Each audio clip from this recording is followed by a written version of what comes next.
These are all the times when Stan should have divorced Francine Smith on American Dad. Now look, we all know Stan's an absolute maniac who works for the CIA and has probably committed more war crimes than he's had hot dinners.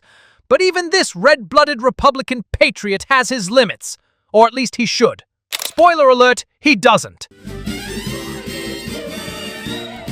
The Sex Garden Scandal.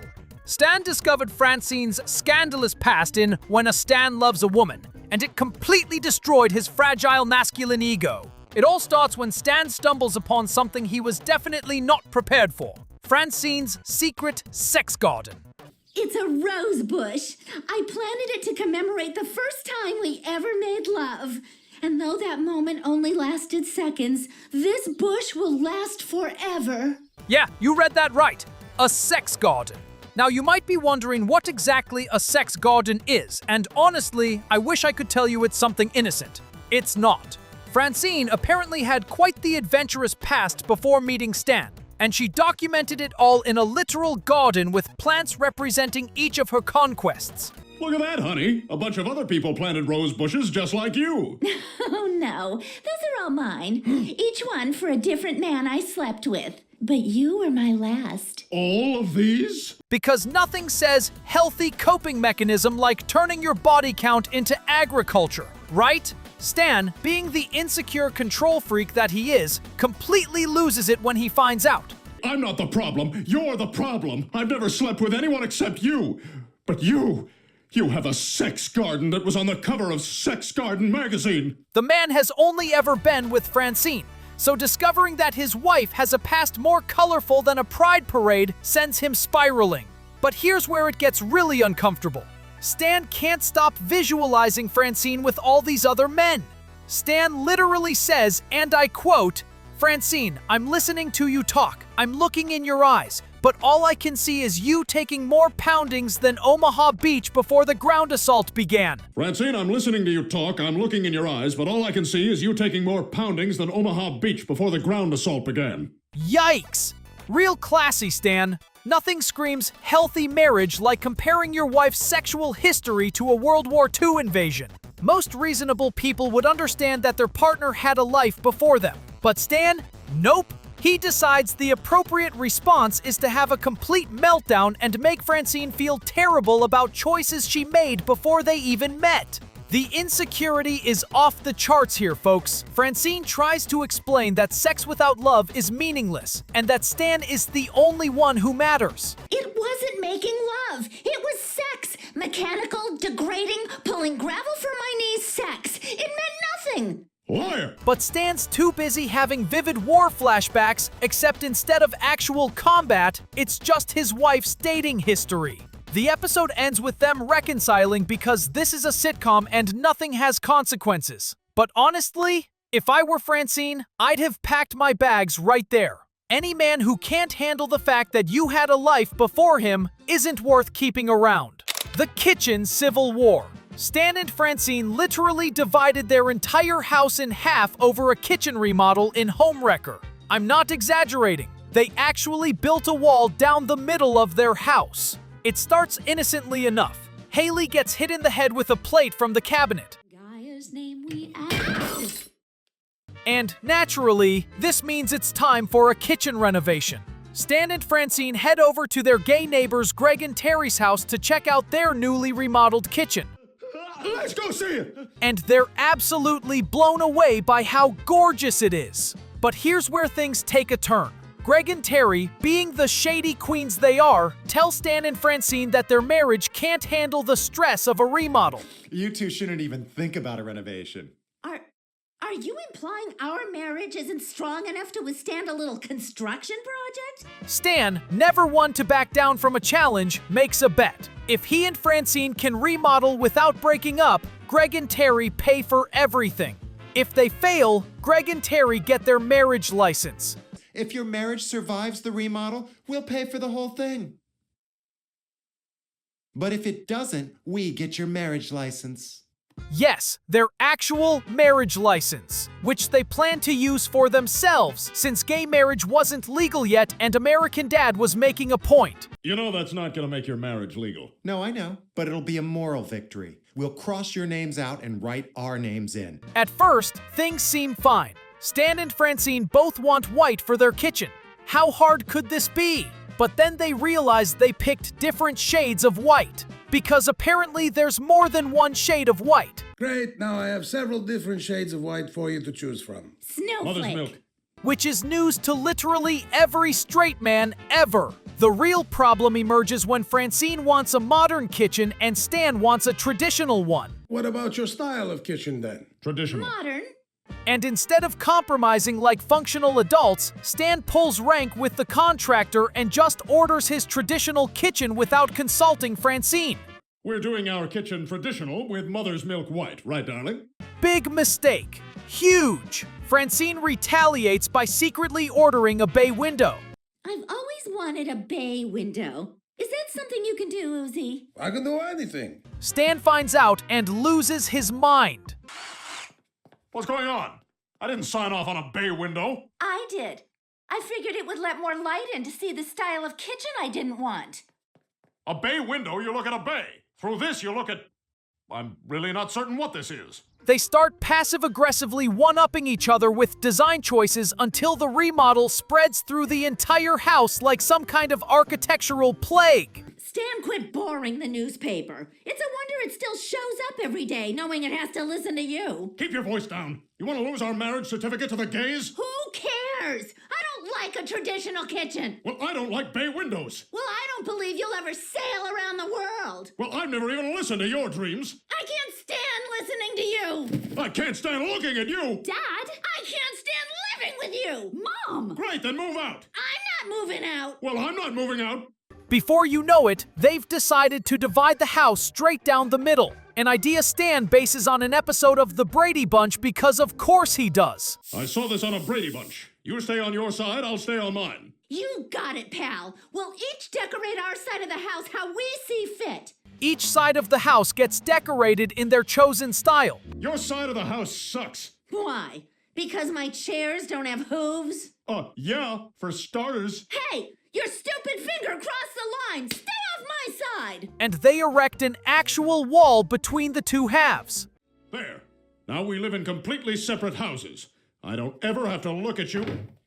Not just inside, outside too. The entire Smith family has to spend holidays alternating between Stan's side and Francine's side, celebrating multiple holidays in a single week just to make each other feel guilty.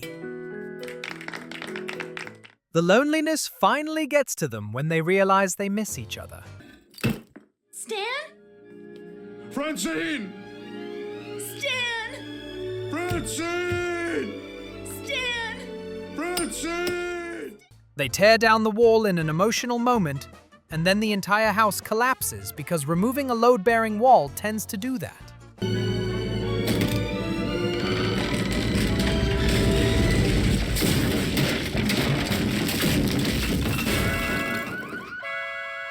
Any normal couple would have called it quits after the first week of this insanity, but not Stan and Francine. They just rebuild the house exactly as it was before and pretend none of it ever happened. But Greg and Terry were right. Our marriage isn't strong enough to survive a remodel. So let's not remodel. Exactly. Marriage counseling? Never heard of her. The "I only married you for your looks" bomb. Possibly one of the most brutal marriage-ending revelations in cartoon history. In Shallow Vows, Stan and Francine are preparing to renew their wedding vows for their 20th anniversary. Sweet, right? Roger even dresses up as Jeannie Gold, the wedding planner, to help organize everything. Just make it out to Jeannie Gold Weddings. Who's that? Jeannie Gold, wedding planner. It's all very touching and romantic until Stan opens his big, stupid mouth. Somewhere in the planning process, Stan casually mentions that he only married Francine for her looks. That's the reason I married her. Well, that's not the only reason. Yes, it is. There was nothing else. Nope. Just my appearance. That is correct. Not her personality, not because she's the mother of his children, not because of any emotional connection whatsoever, just her looks. And he says this like it's the most normal thing in the world, completely oblivious to how devastating this information is. Francine, understandably, is absolutely crushed. So she decides to test Stan's love in the most extreme way possible. Per wedding tradition, she and Stan have to spend 2 weeks apart before the ceremony. During this time, Francine completely lets herself go.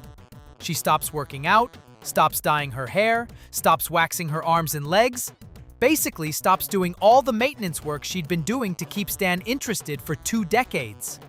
When Stan sees the results, he's horrified. I'm ready to renew our vows. Alex, Ronnie, cut! Mama's not making a monster movie. The man literally cannot handle the fact that his wife stopped performing beauty rituals for 2 weeks. I'm just gonna sneak out. I don't want to embarrass anyone by making a scene.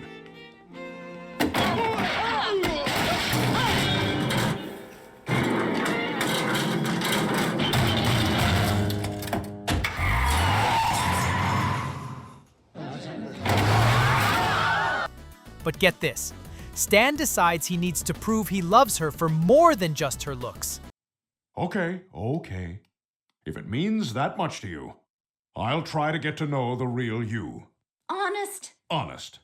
So he does the most Stan thing possible. Does he go to therapy? Does he reflect on his shallow priorities? Does he grow as a person? Nope. He has his retinas surgically removed so he doesn't have to look at her. I love you, Francine, and I didn't want to lose you, but I can't get past your looks. So I did the only sensible thing a man in my position would do. I had my retinas removed. I'm completely blind. A toast to us. I'm sorry, what? This man would rather become medically blind than confront his own superficiality. Let that sink in. Stan Smith would literally rather never see anything ever again. His children, beautiful sunsets, the American flag he claims to love so much, than admit he's been a shallow jerk for 20 years. Eventually, they both realize they need to accept each other as they were before they got married. I got married to be taken care of. I'm not the bad guy here. You're the one who doesn't want to be with me because I'm blind. I don't want to be a provider. And I don't want an ugly wife. Well, I guess I'm just as shallow as you are. I guess you are. So what if we got married for surface reasons? It works. You're right. Why fix something that's not broken? Absolutely. We may be shallow, but our love is deep. The vows are back on. And they go through with renewing their vows. But honestly, if your husband admits he only values you for your appearance and then blinds himself rather than working on his issues, maybe it's time to call a divorce attorney instead of a wedding planner. The episode tries to frame this as a heartwarming story about accepting each other's flaws. But let's be real, Stan's flaw is that he's been in a 20-year marriage based entirely on physical attraction. That's not a flaw, that's a fundamental incompatibility with the entire concept of partnership. The baby sabotage disaster. Things get absolutely diabolical in Stanny Boy and Frantastic when Stan and Francine decide that the best way to keep their new friends is to sabotage their birth control. Yes, you read that correctly. Reproductive coercion as a friendship-saving strategy. It all starts because Stan and Francine are bored with their lives and desperate to make new friends. Oh my God, is this what our life is gonna be? Just you and me telling each other the same old story over and over? Just say the word and we'll jump into the suicide pit. They meet Tom and Cammy, a young, child-free couple with an active lifestyle that makes Stan and Francine feel young again. To maintain the friendship, Stan and Francine pretend to be young and childless themselves. 40? What was he from that village in China where they live forever? 40. I'm about to have my 30th and I'm freaking. Ugh, thank God I don't have to think about that for another 15 years. We don't want kids for a long time. It's good to be young without kids. We kill kids. Which is already a red flag, but things are about to get so much worse. Tom and Cammy engage in activities like rock climbing, free running, and lots of drinking. We had the best... Oh, the bread fell. We had the best dinner, you guys. All things that begin to take a serious toll on the middle-aged Smiths. We can't go. No way. This has gone too far. I miss being over 40. But if we don't keep up with Tom and Cammy, we'll lose them. Unable to keep up, but not wanting to lose their friends, Stan and Francine make a decision that would get them arrested in most states. They sabotage Tom and Cammie's birth control. Got the condoms. Found the spermicide. Hey, I get the part where if Tom and Cammie have a kid, they'll have to slow down like us. But how do we know they'll keep the baby? Oh, they're not going to abort it. Hoping that having a baby will slow the couple down to the Smiths' pace. Let me repeat that. Stan and Francine literally tamper with another couple's contraception without their knowledge or consent. That's not just relationship-ending behavior, that's criminal behavior. This is reproductive coercion, folks. This is a felony. And surprise, surprise, their master plan backfires spectacularly. The unexpected pregnancy doesn't bring Tom and Cammie closer together. Instead, it ruins their relationship entirely. I have to say sorry. They're going to be fine. When Stan and Francine try to patch things up, they accidentally confess to both the sabotage and to lying about their age, ending the friendship forever. What? Remember that gypsy I punched on the street? That was my son. You lied. Yes, but we're not lying about this. Having kids is great, even if it means having to slow down. Trust us. As soon as you have that baby, you're gonna be so glad we broke into your house and sabotaged your birth control.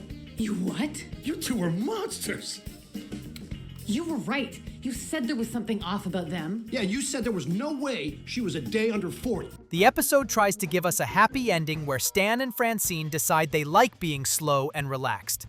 You know, Stan, maybe it's best if we don't have friends. But that doesn't change the fact that they destroyed another couple's relationship through criminal interference. Most people would feel overwhelming guilt and shame. Most people would turn themselves in, or at least offer to help with the resulting child's expenses. But Stan and Francine? They just shrug it off and go back to their normal lives like they didn't just ruin two people's futures. If Francine had any sense of self-preservation, she'd have recognized that being married to someone willing to commit felonies to avoid feeling old is a massive red flag. The hot air balloon hostage situation.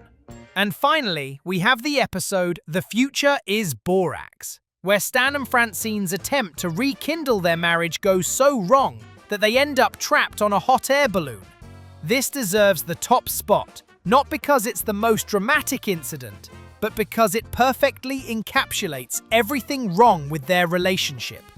Stan and Francine are trying to rekindle their marriage, which, let's be honest, they have to do about twice per season at this point.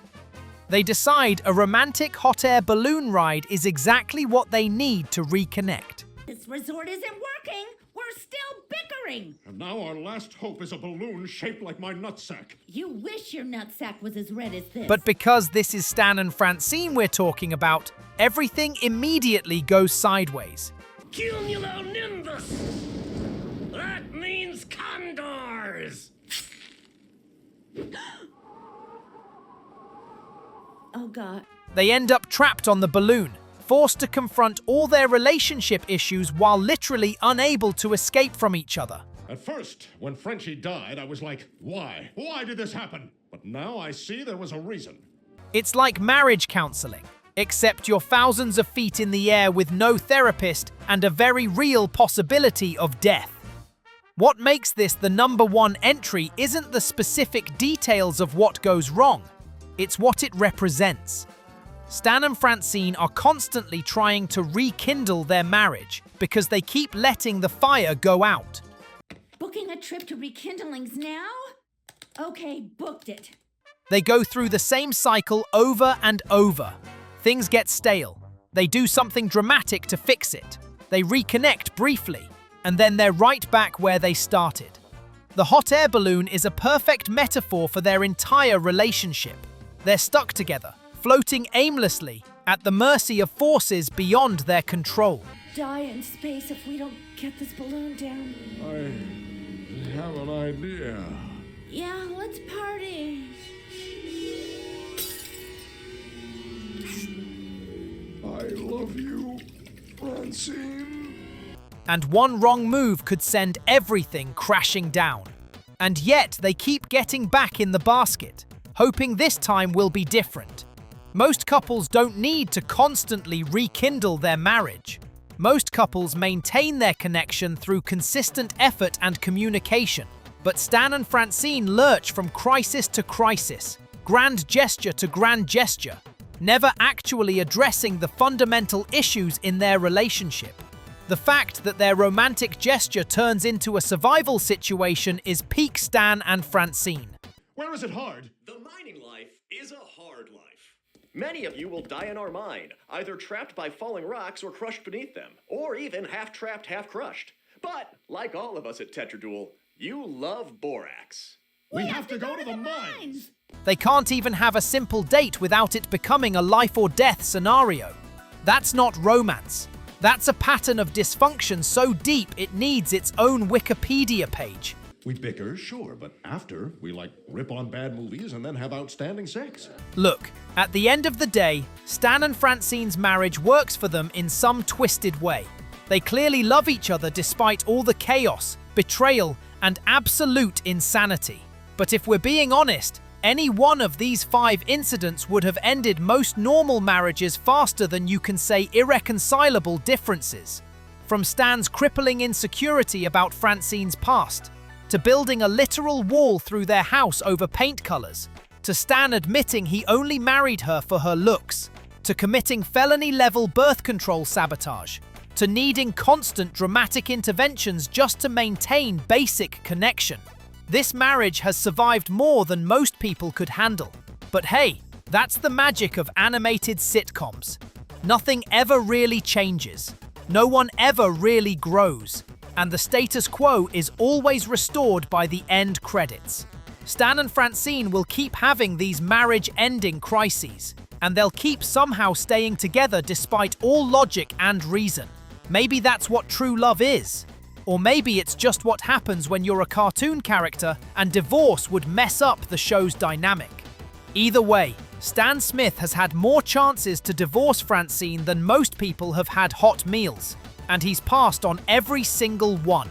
Whether that makes him dedicated or just deeply dysfunctional is up to you to decide. Bye, have a beautiful time!